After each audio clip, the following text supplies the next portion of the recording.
Manchester United in talks with Brentford over shock deal for Ivan Toney, with the player handing in a transfer request. 5-year deal for Leny Yoro, plus a surprise loan to buy deal for Xavi Simons. These are some of the stories we will be discussing on this afternoon show. But before we get into that, please do me one small favour. Smash a like on today's video. Let's try and see 1,000 likes on this afternoon show. And if this is your first time watching, please do subscribe to the channel. I'm live every single day at 8:30, 1:30 and 6 p.m. UK time.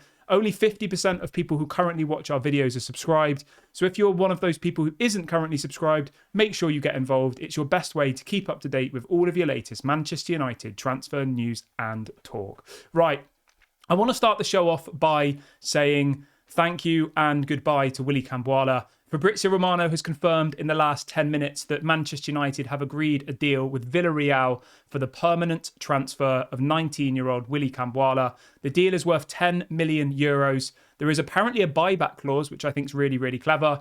The player's only got 1 year left of his contract, so effectively either we sold him now or we lost him next year for free. I'm really happy with this, and I wish Willy Camboire all the best at Villarreal. And obviously, if he performs well in the future, we can bring him back. But I've got a question I want to ask you really, really quickly. Should Manchester United sign Ivan Toney? We're going to talk about him in a minute, but I want to hear your opinions. Get in the comment section right now, pause the video, get in the comment section and answer this question. Should Manchester United sign Ivan Toney? Give me some reasons, give me your thoughts. Obviously, Xerxes is now signed. Rasmus Højlund is signed. Let me know what you think. In relation to Ivan Toney, let's jump straight on into it. So this is coming out from Plettigol, Florian Plettiberg on Twitter, who is a Sky Sports Germany journalist, very, very reliable. He is reporting today that apparently Ivan Toney wants to join Manchester United, and he says that his agent has already informed Brentford of his desire to join United. We had a story a couple of days ago as well from the very reliable Laurie Whitwell, who reports for The Athletic, saying that Manchester United want Ivan Toney and that they're in talks with Brentford. It's mad, absolutely mad. I feel like we're actually being run like a proper football club again, because when Manchester United were at its very, very top in the Sir Alex era, we always had 3 or 4 world-class strikers. If you look back, whereas last season, we only had Rasmus Højlund, 1 striker. Martial was injured all year. We never really replaced Ronaldo. We didn't replace Cavani. We didn't replace Falcao. We didn't even replace Weghorst, to be honest. And I think that a team of Manchester United's level, or at least what we're trying to get back to, need to always have at least 3 strikers. And let's be honest, like Højlund and Xerxes aren't world-class yet. And some might argue that Ivan Toney isn't world-class. So I don't really see how we think we can go into the season with just Højlund and Xerxes. I'm sure, Xerxes is better than nothing, but he's not world-class yet. He's a work in progress. So for me personally, if we can get this deal done, apparently the fee would be around 30 to 40 million pounds, which I think is perfectly reasonable. I've got no issues with that whatsoever. The player has handed in a transfer request. He's only got 1 year left of his contract. He's told Brentford that he only wants Manchester United. He dreams of playing for Manchester United. Those are the kind of players we want. We want people who want to come and play for Manchester United and play for this badge. And Ivan Toney is someone like that. He has a really, really good mentality, I think. Obviously, there's the question marks about the ban with the betting and stuff, but I can't imagine that being a problem again, but you never know in football. His wages at the moment are quite small. He's only on about 35k a week. So even if we doubled his salary, he would still be only on about 70k a week, which is not very much in the grand scheme of things, is it? And I think that from what I've heard, Manchester United are going to play a 3-4-2-1 next season. So 3 centre-backs, a left wing-back and a right wing-back, which would then allow us to have 2 strikers on the pitch. You could have, say, Højlund as your striker, and then maybe Bruno and Xerxes behind, or Ivan Toney as your striker and Højlund and Bruno behind, etc. And it will give us lots of different options. So for those of you who are saying, how will they all get game time? That's how, because apparently there's going to be a formation change. So for me personally, Ivan Toney to Manchester United really, really excites me. I think it's a good bit of business to do. He's a quality player. So I would definitely do it. But obviously you can let me know in the comment section. Ivan Toney to Manchester United, yes or no? Let me know your thoughts. Moving on from that, though, just a quick one on Victor Lindelof. The headline this afternoon is that Manchester United are now stepping up their efforts to sell Victor Lindelof this summer.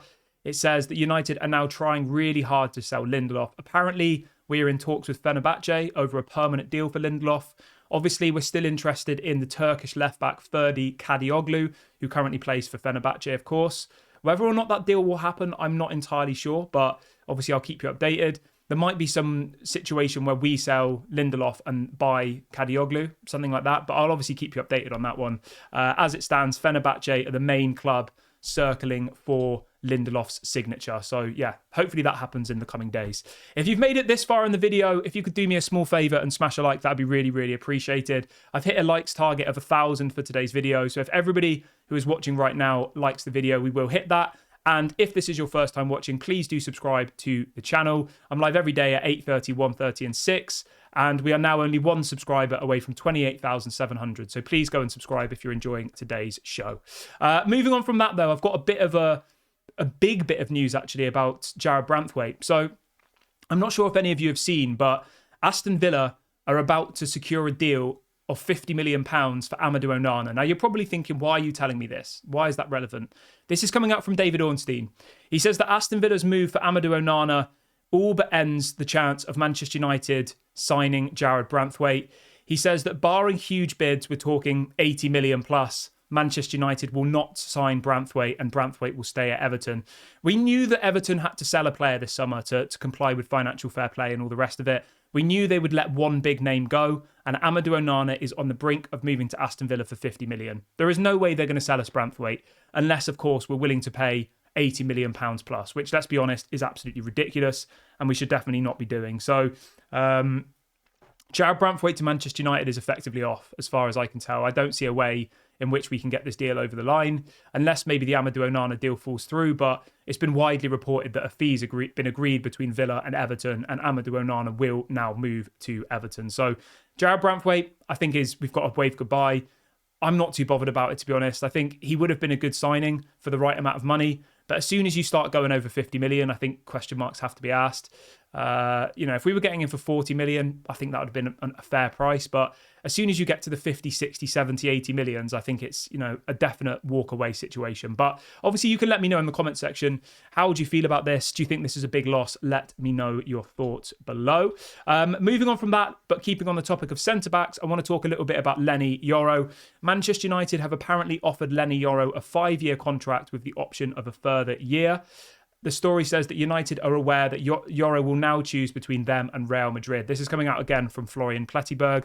Apparently, Real Madrid are going to increase their offer. Their first offer for Leny Yoro was £17 million, which was nearly a third of Manchester United's offer, which was £42 million. Apparently, Real Madrid are going to increase this offer to 17 million plus add-ons, which will take the deal up to a total of 34 million if all the add-ons are met. So obviously we'll keep you updated on this one. We've done everything we can. We've agreed a deal with Lille. We've offered him a 5-year contract.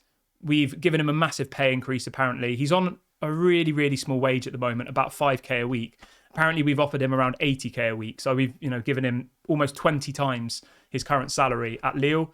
We can't really do much else. We just have to hope that he decides to come to Manchester United. Do I think it will happen? I don't know, to be honest. I think it's 50-50. It really, really is, because Lille might reject Real Madrid's bid. Like, Lille could stamp their feet in the ground and say, we're going to reject the bid and we're going to make you train with the under-21s. Because you have to remember, he only has a year left of his contract. So Real Madrid have effectively said to Lille, either you sell us to him now for whatever we offer you, or we'll take him for free next summer. So they're not playing particularly fairly, but you can't really blame them. So it just all depends on how Lille want to play this. They could, as I said, stamp their feet in the ground, say, you're going to train with the under-21s, or they might just cave into Real Madrid and accept their bid. Obviously, I'll keep you updated on that as and when we get more news. But moving on from that, I want to talk a bit about Xavi Simons, because the stories today that apparently Erik ten Hag and Ruud van Nistelrooy are now wanting to sign Xavi Simons at Manchester United this summer. I would love to see Xavi Simons at United. I think he's an absolutely unbelievable talent. I think, obviously, I've heard of him before the Euros, but he was unbelievable at the Euros. He scored a beautiful goal against England, didn't he? Obviously, he is currently a PSG player, but for whatever reason, he doesn't want to go back to PSG. He can operate across the whole of the front line, left wing, right wing, or as an attacking midfielder. So he's a very, very versatile player. Still only 21 years of age. He obviously played for Ruud van Nistelrooy when Ruud was the manager at PSV, so we have that good connection already. I think this is a deal we should be doing. Apparently, PSG would be willing to accept a loan with an obligation to buy. For how much money, I'm not entirely sure. I imagine it will probably be somewhere between 60 to 80 million pounds. Like, he is a big talent, isn't he, Xavi Simons? But yeah, if we could get this deal done with a loan with an obligation to buy, I would jump all over it. I think it would be a really, really good bit of business. But again, you can let me know in the comment section, should Manchester United bring in Xavi Simons? Eric Ten Hag has been talking about Xavi Simons, and he says, I enjoyed Xavi Simons in the game against England. The drive he has, the passion with which he conquers the ball and recognises situations are top.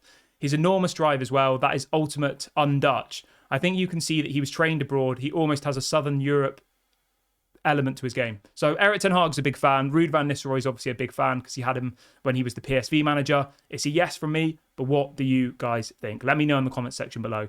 I'm going to wrap the video up here. It was just a short one to bring you guys the afternoon news. I'll be back at 6 o'clock for your live show. Thank you so much for watching today's video. Please make sure to smash a like, leave a comment and subscribe. This has been Daily Red Devil, and I'll speak to you all at 6 o'clock UK time. Bye for now.